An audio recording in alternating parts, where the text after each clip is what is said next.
folks can please invite everybody in, that would be amazing.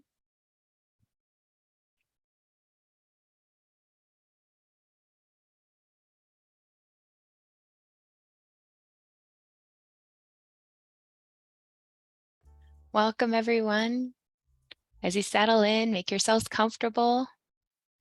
You can make sure that your name reflects the pronouns and any positionality you want to be bringing into this space. If you want to add in your organization, and if you'd also like to include your language, it's okay if you do not. Alors, bonjour tout le monde. Lorsque vous nous rejoignez, veuillez vous renommer Hi, à votre... everyone. As you join us, please kindly rename yourself so that we can see your name, your pronouns, your organization as well. And if you can also indicate your language of preference, that'd be great. So if you would like to participate in either English or French and would like to access interpretation services, you can just go down to the bottom of your screen. There's a little sign that says interpretation. Just click on it and you can choose your language. So a reminder as well that, pardon, my brain was in English. Alors, vous pouvez accéder au service You d'interprétation. may access interpretation services at the bottom of your screen if you click the globe emoji. And it says interpretation, and so you can pick the language of your preference to access the conference in the language of your preference today, whether in French or in English. So we'll just take 2 more minutes to let everyone in. So everybody can join us. Awesome. Perfect. I think we've gone through the housekeeping and folks are settling in. We'll launch into things. A reminder as well that today's presentation is being recorded. I'm sure everybody got a reminder as they were joining the room. You do not have to keep your video on, but if you would like to, we'd love to see your beautiful faces as well. So whatever is most comfortable for you in this space. As well, a reminder that it's a kind of a lunch and learn time for some folks. For me, it's a breakfast and learn, and we actually have folks joining us where it's more of an evening snack and learn. Feel free to munch away, take care of your needs while we're here together in this space. All right, maybe we'll go to the next slide, please.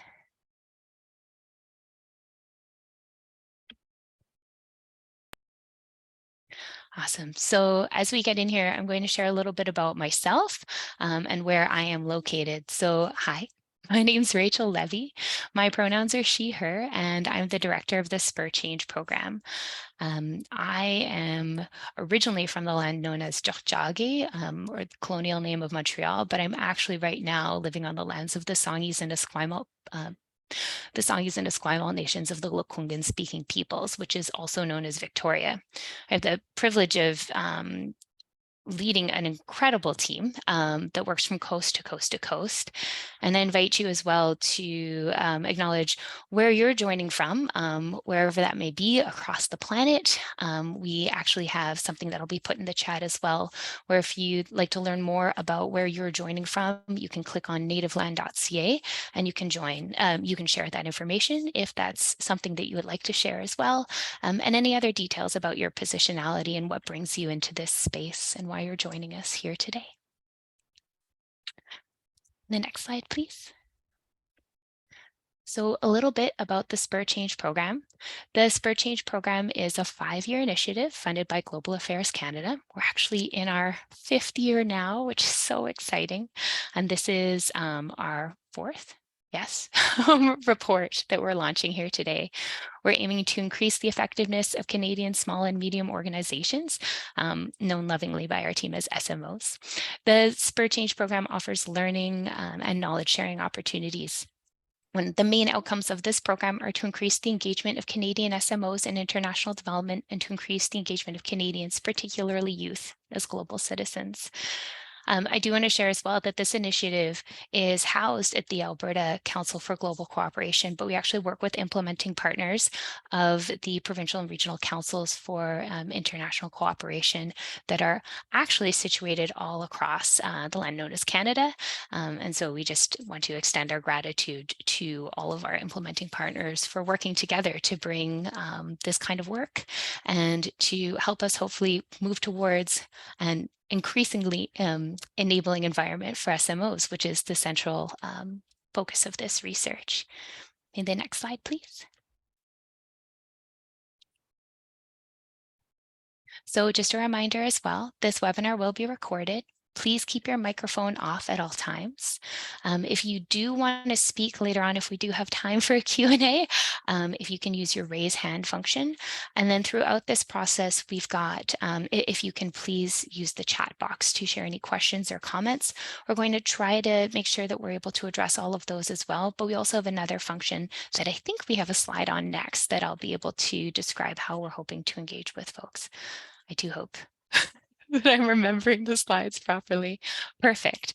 So something that you may have noticed in your invitation to be joining this particular webinar is we had a Padlet tool where we asked you to engage on a couple of key questions so that way that could inform our discussion, which was shared with our presenters and panelists today.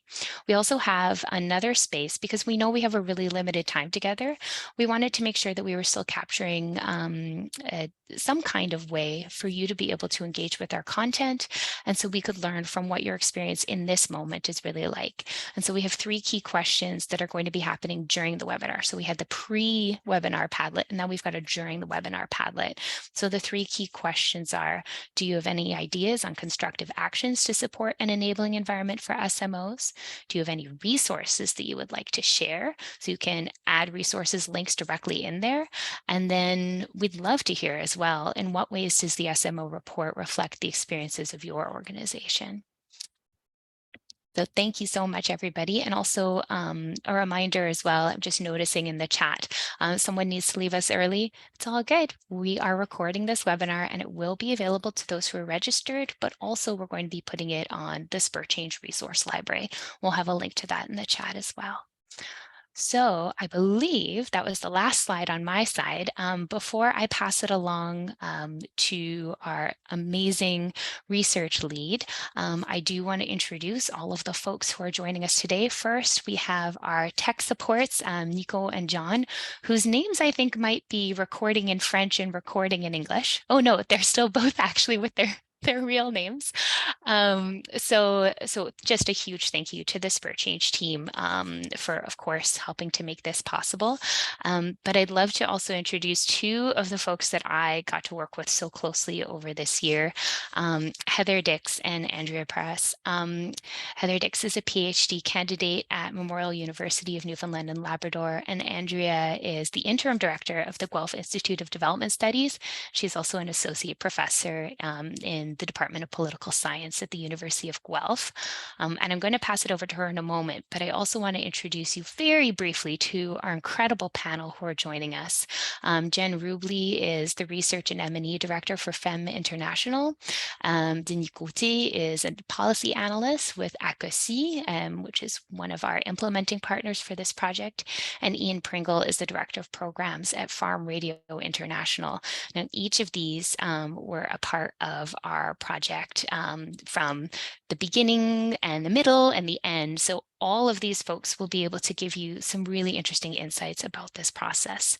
So on that note, I am also going to share that our slide decks are actually going to switch now, where we're going to be able to access the content in whichever language is most accessible for you.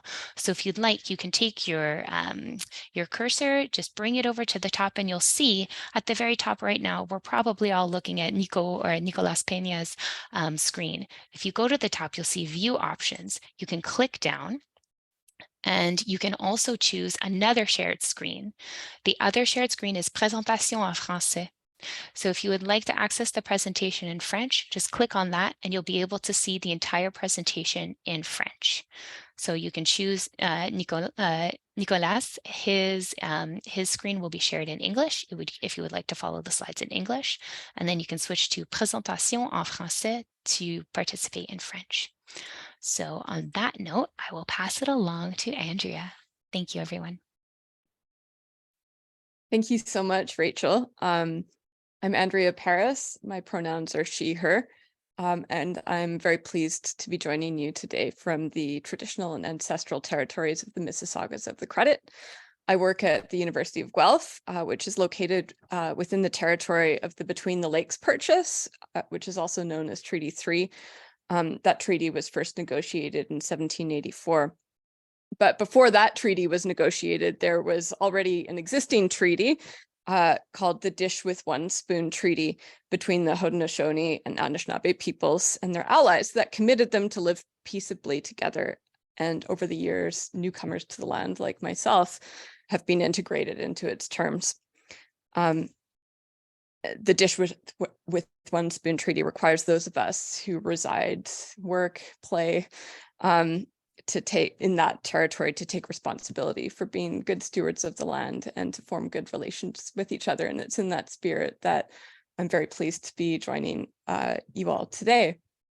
So I just want to speak very briefly and provide some background about the research before I hand things over to Heather. First of all, I'd like to extend a huge thank you to the Spur Change team. We've been working closely with the team for 2 years now, but working closely with Rachel in particular over the past year, since she's been in that role for a year, and it's been a wonderful experience. So I want to thank you for all your wonderful organization. I also want to thank the members of the SMO Research Advisory Committee. There are 10 folks from around the country who have offered up their time over the past 2 years to provide advice and guidance to us on our research, and that has been an integral part of the process. So thank you very much for your contributions. And then finally, I want to thank all of our research participants. We've done 3 surveys over the past 3 years, but this research is based on a survey that was conducted last fall. 91 people responded to that survey, and there were 18 individuals who participated in research interviews. You offered your time.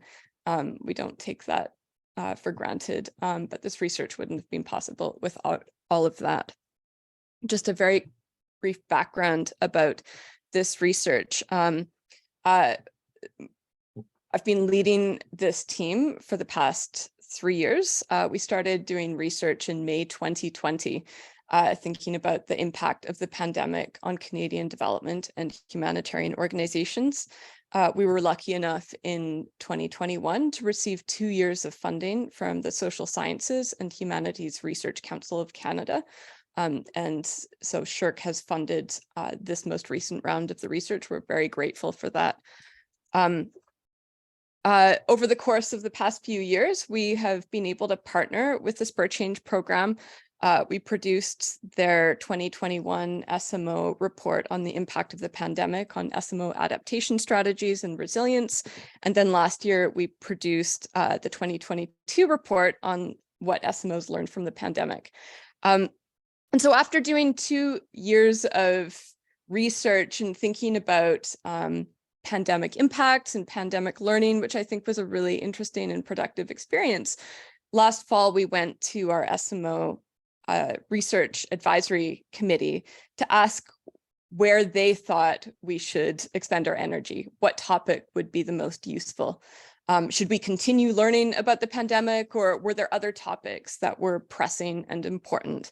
And so at the beginning of September 2022, we met with the council and were provided guidance to pursue research on a project that would look at what constitutes an enabling environment for Canadian SMOs, what facilitates the work of Canadian SMOs and what constrains the work of SMOs. And so that is that's the project that we're here to present to you today.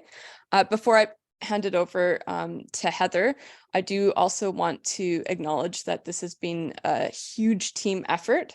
Heather Dix, who you'll hear from in a moment, has been a key member of this team. She is also the lead writer of the report.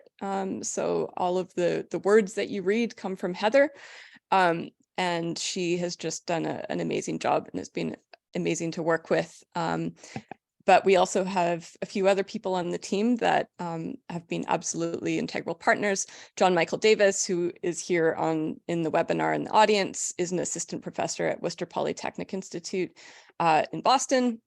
My colleague Craig Johnson is a professor at the University of Guelph, and I believe he's also here on the call.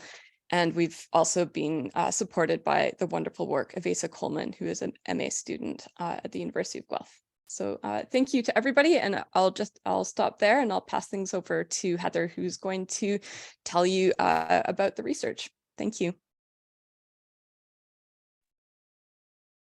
Thank you so much, Andrea. That was far too kind of an introduction. I really appreciate it. As Andrea mentioned, my name is Heather. I am situated on the island of Newfoundland, so Oktahumgug for our Mi'kmaq friends. And it's the traditional territory of the Mi'kmaq and Beothuk. And of course, up north are the big land, Labrador, home to Innu and Inuit.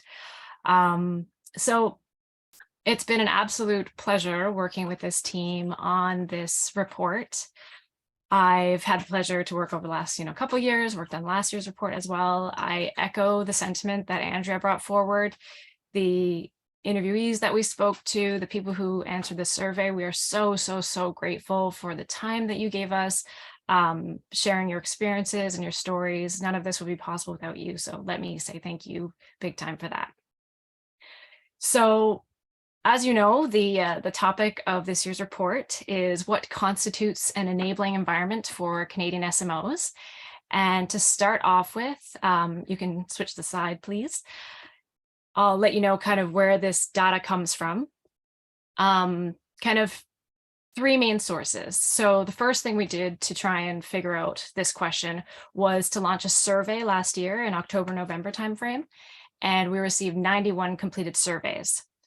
We followed that up with 17 interviews with representatives from SMOs, from provincial and regional councils, kind of umbrella network organizations of NGOs and donors as well.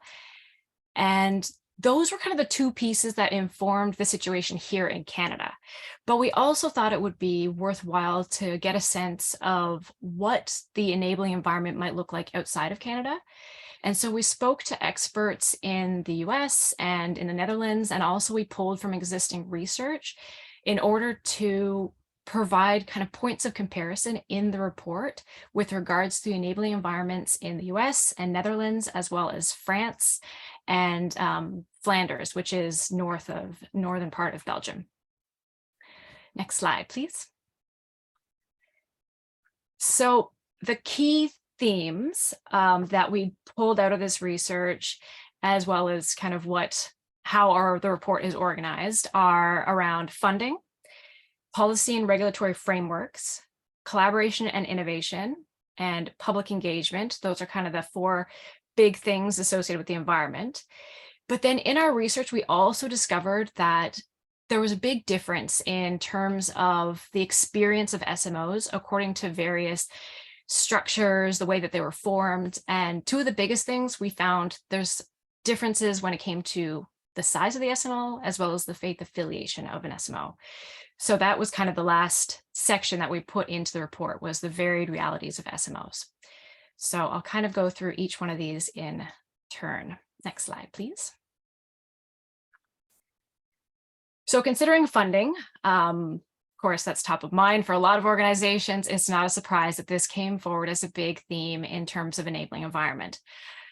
One of the first things of conversation that came out was around federal government funding.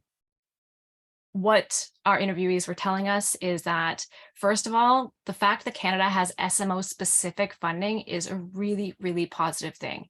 It's been a huge benefit for organizations in the country, and it doesn't exist in other countries necessarily. Some, yes, but not everywhere. So that was seen as a really great thing.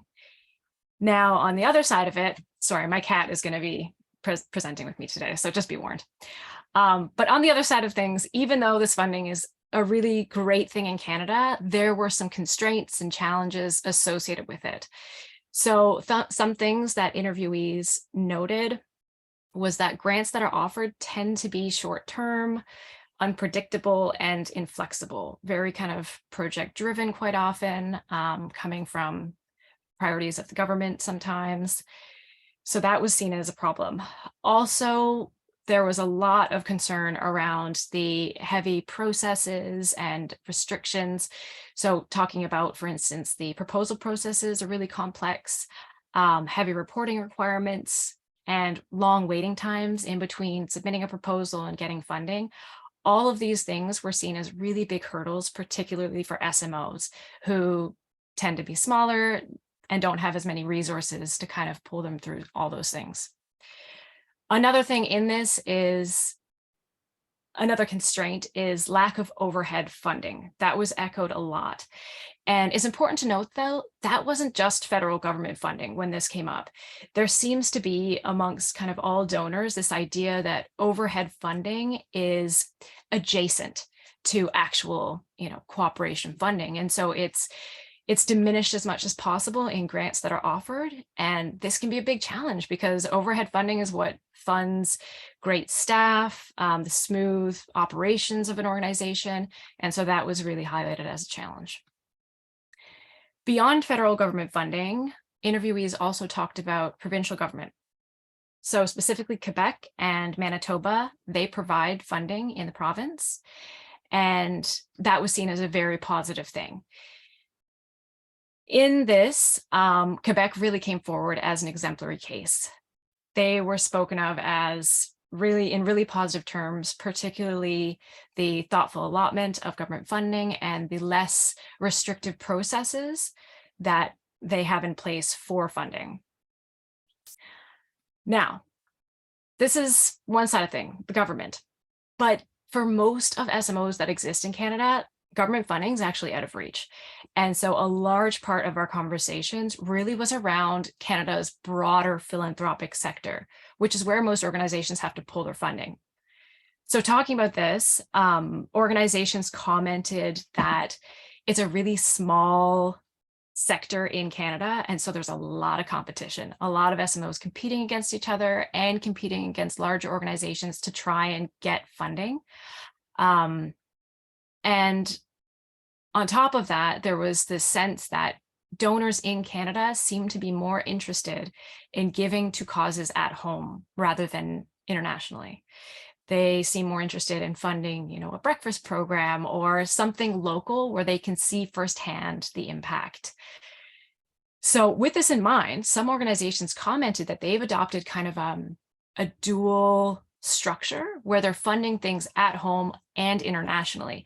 And this enables them to pull funding from various pools. So that's something to consider. It seems to be more effective than just sticking internationally in some instances. Next slide, please. The findings from the interviews were confirmed in what we found in the survey. So as you can see here, we asked respondents in the survey if they agreed with the statement. There are a wide variety of sustainable funding sources that are accessible to my organization. A large majority, 2/3, so 67%, stated that they disagreed with this statement. So that was kind of unfortunate. Next slide, please.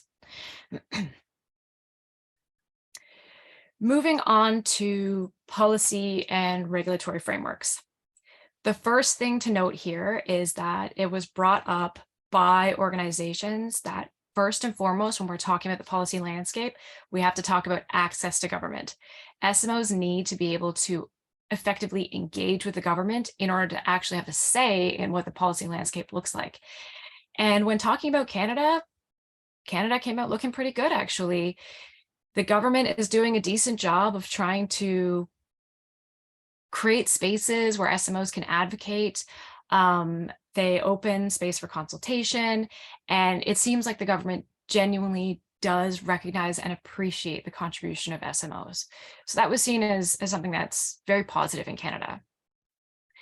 That said, it can still be a challenge for SMOs to engage with the government, engage in consultation, engage in advocacy. All of these things take time and energy, resources, and none of that is in big supply when it comes to SMOs. And so sometimes there are challenges when it comes to actually stepping into these spaces.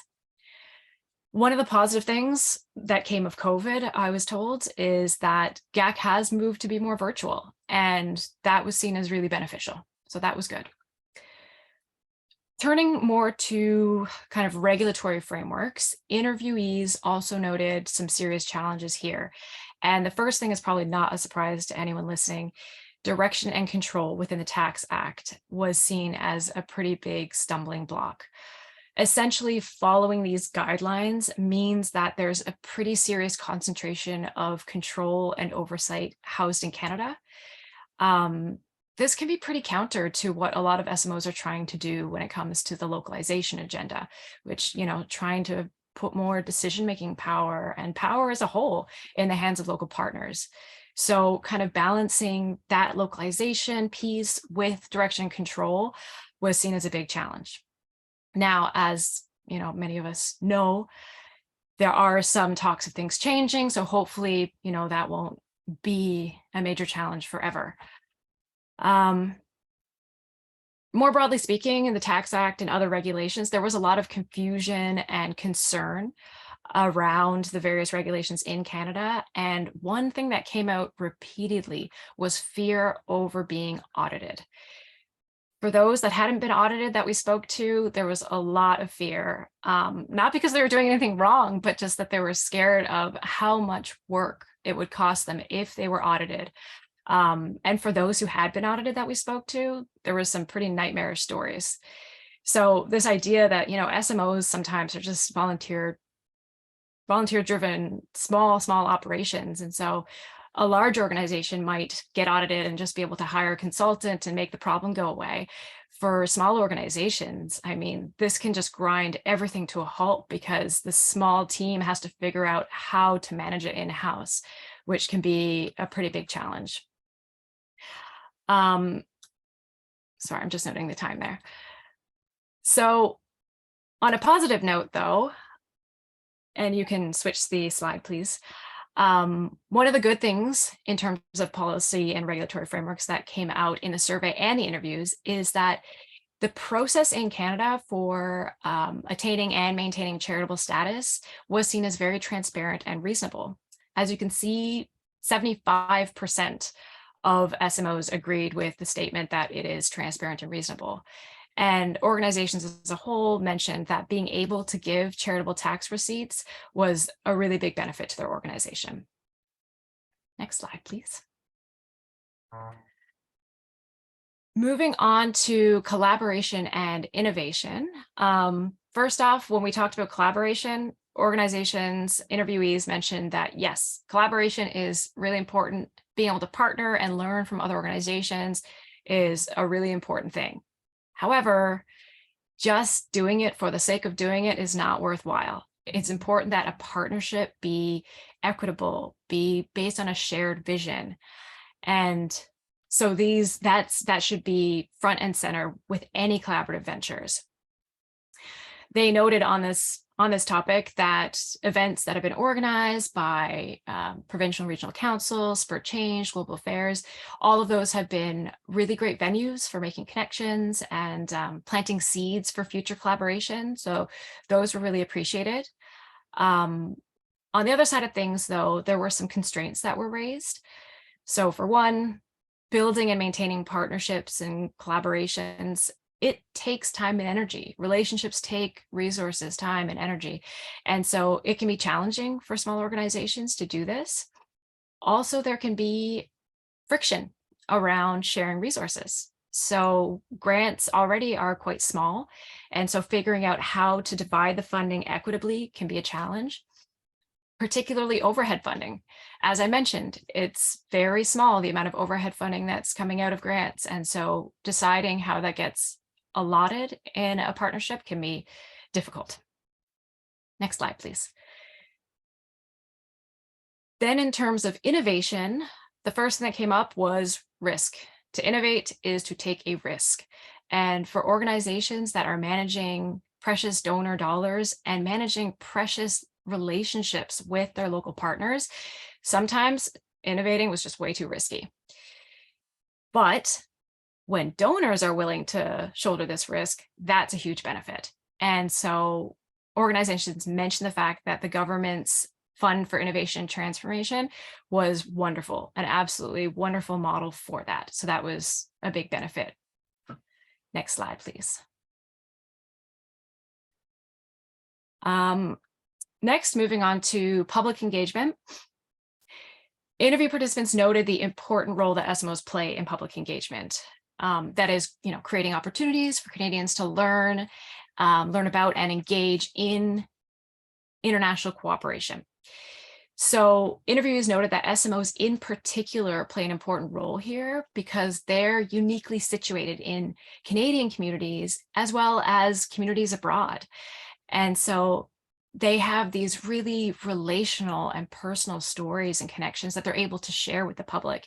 And oftentimes that is what can take root and really catalyze interest amongst people, much more than, statistics can quite often.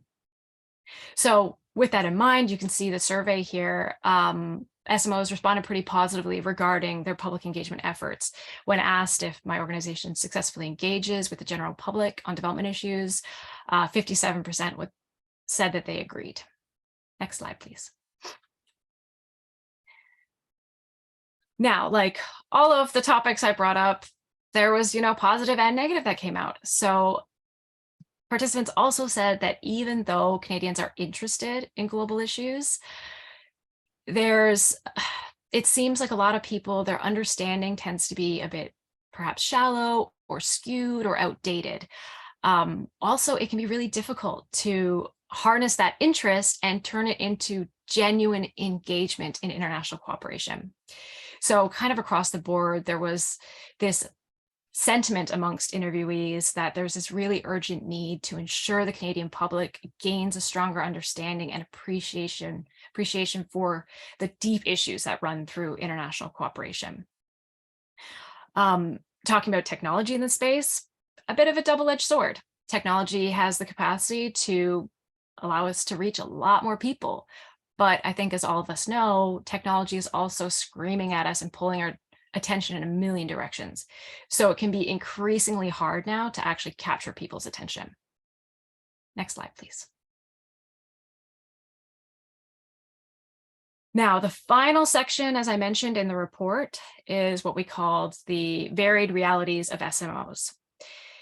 And while, of course, different SMOs will have different experiences, kind of the two main delineations that we pulled were size and faith affiliation. Starting with size, I think we could probably all agree that Canada's definition of an SMO is very generous. It is a very broad definition, much more than other countries that we looked into. And so one of the things we noticed that there was a pretty big difference between medium organizations on one side and what we call small and micro organizations on the other. So on one side of things, we found smaller entities tend to be more flexible, close to the ground, more nimble, maybe deeply relational in kind of their engagements, but they didn't hold some of the benefits that medium organizations had. These medium organizations tended to have more resources, more capacity in-house, and so they were much better situated to do things like apply for government funds, deal with an audit, deal with reporting requirements. So we kind of saw that there was a pretty strong divide between those two. Next slide, please. Then in terms of faith affiliation, we spoke with some representatives working with Christian SMOs, and they spoke a lot about some of the clear advantages that they had to start. So they noted that they could use their religious affiliation to really have access to immediately interested individual donors. They had a natural group of people to be speaking with about, their work and to draw funding from. So this was seen as a big boon for them. And as you can see in the survey here, we asked organizations if they agreed with this the statement, there are a wide variety of sustainable funding sources that are accessible to my organization. Without fail, faith-based responded much more positively than non-faith-based. Only 36% of faith-based said that they disagreed with the statement, compared to 76% of non-faith-based. So it's pretty stark. Next slide, please. Finally, faith-based noted that often, working across international divides, cultural divides with their local partners, they could use their faith as a shared platform, and that could bridge those divides, which was seen as really beneficial. Again, on the flip side, though, they've noted that increasingly in Canada, they're looking at a more secular and diverse public when they're looking at getting funding. And so this has become a challenge, and they're having to be creative in how they navigate that. Next slide, please. Okay, those were that's the highlight reel from the report. Obviously, I didn't cover everything. There's a lot more information in the report and about Canada, but also it's, as I mentioned, it's kind of peppered throughout with these, what I think are really interesting and salient comparisons, looking at Canada's enabling environment as compared to other countries, looking at the pros, the cons. So please do give it a read if you have some time. It's meant to be a tool for all of us working in Canadian international cooperation, ultimately, hopefully helping us improve the sector. So yeah, I hope you appreciate it. Thank you. Thank you so much, Heather. Thank you so much for that brilliant presentation. And as Andrea said, your writing and your incredible work throughout this whole process. It's been a real gift. Thank you. Without further ado, we have some amazing guests joining us. We're a little bit tight on time, as happens with a shorter webinar, but we want to get to their insights on this process, but we also want to hear from you. So a reminder that if you do have any questions, you can put them in the chat, but also please engage with our Padlet. We'll throw the link in again as well, so you can participate a little bit more. And we can always circle back as well. Our team is available to chat more after this via email as well. So if you want to engage with us, we are still here. The Spur Change is around to support our sector and SMOs. So I'm going to ask Ian and Jen and Denis to please introduce themselves. So what we're going to do is just take a quick moment. I'm going to ask an initial question and then ask them to introduce themselves as they answer that question as well. So maybe we'll go Ian, Jen, Denis. So I'm going to ask, what resonated with you when you first read the report from each of your unique perspectives on this work? So first we'll pass over to Ian. Thanks very much. My name is Ian Pringle, and I am the Director of Programs for Farm Radio International. And so I should probably just qualify by saying that in the spectrum of SMOs, farm radio would be at the larger side of the medium. So that was very interesting to read the report with that perspective in mind and think about the diversity. I guess something that occurs to me, having read the report, is something that's not necessarily in my purview as the director of programs, as it concerns more with public engagement and the role that public engagement plays, as part of an enabling environment. The report was really fascinating, and I discovered new things every time I read it. But the piece on public engagement was particularly interesting for me because I think it's really a very critical part of an enabling environment, and not just in the sense of funding. I know that people gravitated towards fundraising when they talked about public engagement, and I know that's a preoccupation for our organization as well. But beyond the funding, it shows a relevance and a legitimacy that there's a real tangible base of people who are supporting the mission and the vision of an organization.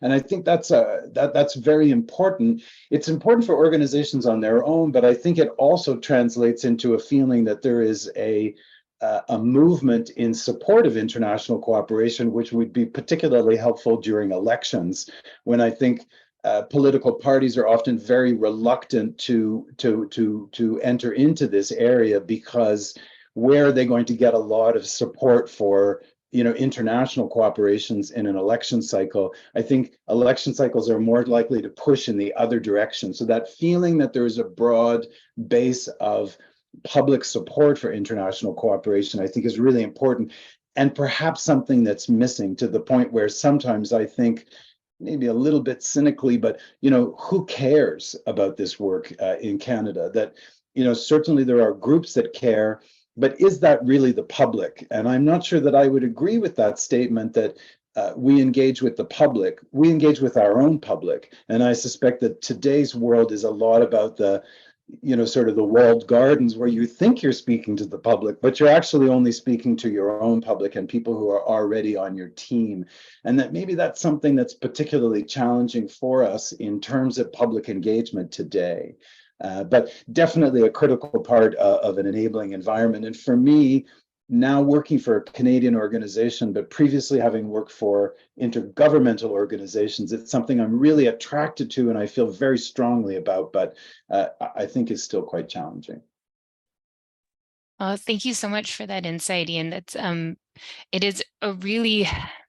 it is so salient around how do those things contribute to an enabling environment. And I think, so thank you so much for that. And I'm actually gonna then go along to Jen, who I think has a really interesting perspective as well on something that it seems to be a hot topic within all people who are working in the sector, which is localization.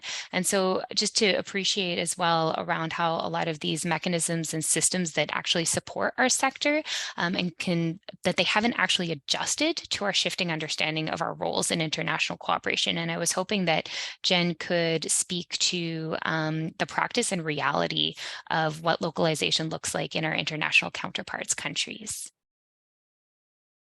Yeah, happy to. Thanks so much. So yeah, I'm Jen, and I work with an NGO based in East Africa. I am based in Tanzania. It is night here. And I will also say that we are on the small side of SMO. For the small, we're on the small side. And so that is also very much been my perspective. And I think that'll also come through in sort of how we've experienced some of the more administrative burdens. I think this question is essentially about decolonizing international cooperation approaches. Localization is, the shifting of power balance, decision-making, offices, staff, et cetera, to the country of operation, of implementation, led by and for the communities on the ground, right? Says the white woman based in Tanzania. Well, I'm aware. So the reality of localization with sort of, with an NGO that is registered in or receiving funding from a high-income country, like you quickly run into a lot of issues. And, Heather spoke about this. The administrative systems underpinning the NGO's functioning. So we're talking about like registration, CRA, banking, all these sorts of things. And all these systems in Canada haven't really been modified to enable an NGO primarily based in a low middle income country, or enable such an NGO like with a non-Canadian director. Can an African director open a bank account or have power of attorney on in a Canadian bank account? Ease of international transfers of these banks, not requiring a letter or an in-person visit, contacting or speaking with Canadian institutions. And I think anyone who's worked internationally knows this, like you're put on hold, you have only so many minutes, you literally can't afford to be put on hold. Like, why isn't there live chat? Why aren't there WhatsApp numbers everywhere? Like, WhatsApp is just the best. So like, why isn't there WhatsApp? And, why can't you make decisions and give powers of attorney and things sort of over WhatsApp or live chat? And we already talked about the taxes and regulations, and a lot of these things assume that you're based in Canada, and it's a Canadian way of doing things, which when you're focusing on localization is not the case. The other big thing I think is funding restrictions, and this was mentioned again, but For example, staff costs, like volunteers, when they are skilled professionals only, they're super helpful, but they're not a long-term solution and they're not sustainable, especially in terms of sort of implementing a long-term project. Not to mention that non-national staff are not really the ones who should be implementing a project in another country. There's things like huge salary disparities between international and national staff, and like the Canadian or the international staff tend to get prioritized with the limited funding that is available. And then going to be a little bit controversial here maybe, but the unrestricted funding for things like greasing the wheels. You know, funding needs to work within the system in which you're implementing, and that exists. And you can't impose Canadian points of view or standards on, you know, a Tanzanian context or, you know, the African context. And like, you need to work within that system. For example, if you want government to attend a meeting or event that you're having, there's a sitting fee, or else they don't come. If they're traveling, you need to cover those costs. There needs to be drinks, there might need to be food, getting permissions and permits and all that fun stuff, you know, within the systems that exist in the country. If you want to get it done in a halfway timely manner, you need to pay somebody to do it for you, a facilitation fee, I guess we could call it, but that's simply how it works. And if you are not engaging in that, you know, it's going to be put on hold and there's going to be a dozen ridiculous requests for, you know, different payments or things that need to happen until it's easier to, you know, and it's not going to happen. And then your project is way delayed and it just doesn't work. Like, we do our work more effectively when we're able to operate within the system that exists where we're implementing. And the Canadian systems need to recognize that, take that into account, and not be like, oh, this is wrong, this is immoral, this is, you can't be doing this. It's like, this is how it is, and you need to be able to operate within that, which also has implications for, you know, reporting processes and CRA requirements. But I think really sort of bottom line is localization or decolonization means you have to change more than just your intent with funding. You have to change policies. You have to encourage agencies, companies, you know, the banks, all these things to change how they work, to be more flexible and to accommodate for those of us who are, you know, we're not in Canada. We might be getting Canadian funding, but we're not in Canada and we can't operate within those same rules because different countries. And sort of that flexibility has not happened, I think, at all. At least from my experience. Yeah. Thank you so much, Jen. It's really powerful to hear from somebody who's sort of navigating that, those challenges, and do appreciate as well your nod to some of the challenges of positionality. Thank you. But yeah, it's there, as is indicated in the report, and of course from your sharing as well in your lived experience. It's the way in which we speak about these issues and then how our systems need to reflect some of those changes. There's a disconnect there. No, thank you so much for that. There are some different ways and mechanisms that have been working. So I'm just going to switch to French for a moment. Le rapport contient également des exemples inspirants.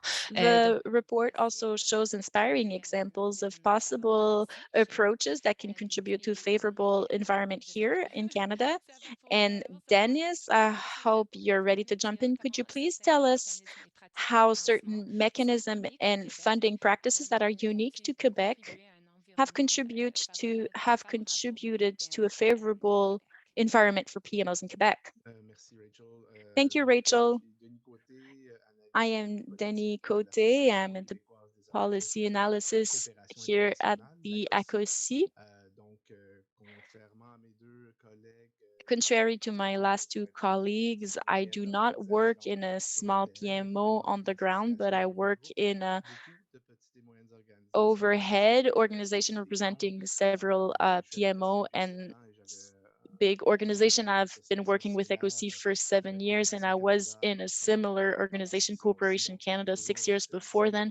And so it's been about 10 years that I work in the sector from a perspective of from an organizational perspective, sorry. And so if we want to talk about favorable environments, in Quebec, we do have the chance, compared to other provinces, to have a Ministry of International Relations and Francophonie, which is specific to Quebec, and allowing us as a province to grant PMOs a little bit of funding at the province level. And I would say there are 3 main pillars. Nothing is perfect, obviously, but there are 3 things that are favorable to PMOs in Quebec.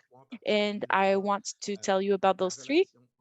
First of all, the relationship and collaboration between the ministries and the organizations in international cooperation in Quebec.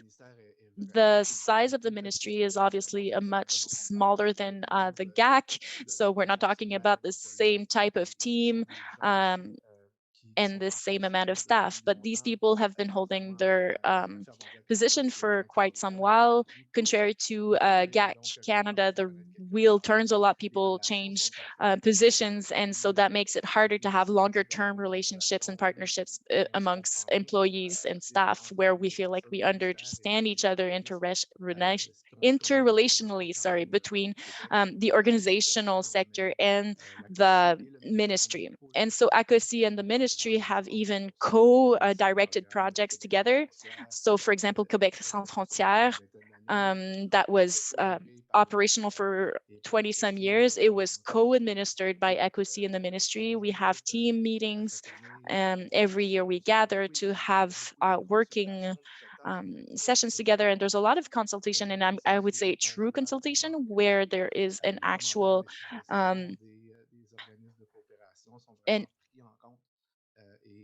an actual taken into account of comments, initiatives, and perspectives, and we can see that transferred into the ministry's concrete policies and initiatives. There's also an endorsement of ECOC's mission, and so following up one of those consultations, the ministry reorganized its programming. We used to have a specific program for our projects and another specific program for education to world citizenship. And now it has been merged into one program that is called now Nouveau Québec Sans Frontières, so New Quebec Without Borders. So it's a new organization permitting organizations to propose a whole program of activities that they could hold over a span of 3 years. So it allows for a certain predictability in the programming and quite a big flexibility. And so if we see that there are several projects and activities in our that we were thinking of, as soon as we see that one of those activities or projects don't work, it's easier to organize our programming because we have accessible funding allowing us to do so.